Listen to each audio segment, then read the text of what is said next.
Football world cup Argentina ஜெயித்தவுடன் எப்பவுமே Olympic முடிஞ்சோடனே ஒரு தெற்காசிய போட்டிகள் நடந்து முடிஞ்சோடனே இந்த மாதிரி ஃபுட்பால் வேர்ல்டு கப் நடந்து முடிஞ்சோன்னெல்லாம் ஒரு கேள்வி வரும். 140 கோடி பேர் இருக்கிறார்கள் இந்த நாட்டில். அது ஒரு லாஜிக்கான கேள்வி.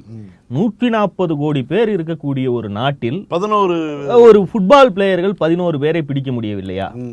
அப்போ ஹாக்கியில் ஓரளவுக்கு ஆஸ்திரேலியாவும் இந்தியாவும் ஒரு மாதிரி நெருக்கமாக இருந்துச்சு. இப்போ அதுலேயும் பெரிய அளவில் சோபையை காணும். அப்போ கிரிக்கெட்டும் ஹாக்கியும் தான் ஓரளவுக்கு முன்னணி விளையாட்டுகளில் இந்திய அணி அந்த இருக்கிறதுலே பிரீமியம் போட்டிகளை விளையாடக்கூடிய இடத்துல இருக்கு. அதுலேயும் கிரிக்கெட்டுக்கான காரணம்ங்கிறது இந்தியாவுடைய மக்கள் தொகை. அந்த மக்கள் தொகைகிட்ட அவங்க கிட்ட 140 கோடி பேர்கிட்ட ஒரு பொருளை வாங்க வைக்கிறத விட அவர்களை ஒரு விஷயத்தை பார்க்க வைக்கிறது ஈஸி. அப்போ ப்ராடக்டே அவங்களா மாறிடுறாங்க. அப்போ கிரிக்கெட்டுங்கிற விளையாட்டில் மட்டும் அவ்வளவு விளம்பரங்கள் போடுவதற்கான வாய்ப்பு இருக்கு.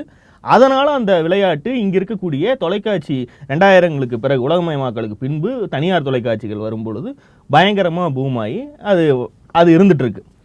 இவர்களுடைய கேள்வி என்னன்னா, அப்போ இந்தியாவுடைய மக்கள் தொகை அளவுக்கு எல்லா விளையாட்டுகளிலுமே அதை எண்டில் இருக்கிற கடைசி 30 டீம் அதுங்க தானே வேர்ல்டு கப் எல்லாம் விளையாடுது. அதுக்குள்ளேயாவது வரணுமே, ஏன் வருவதில்லை? 36 டீம்ல ஒரு டீமா நம்ம ஆக முடியும், ஏன் இருக்க முடியல அப்படிங்கிறது ரொம்ப லாஜிக்கான ஒரு கேள்வி.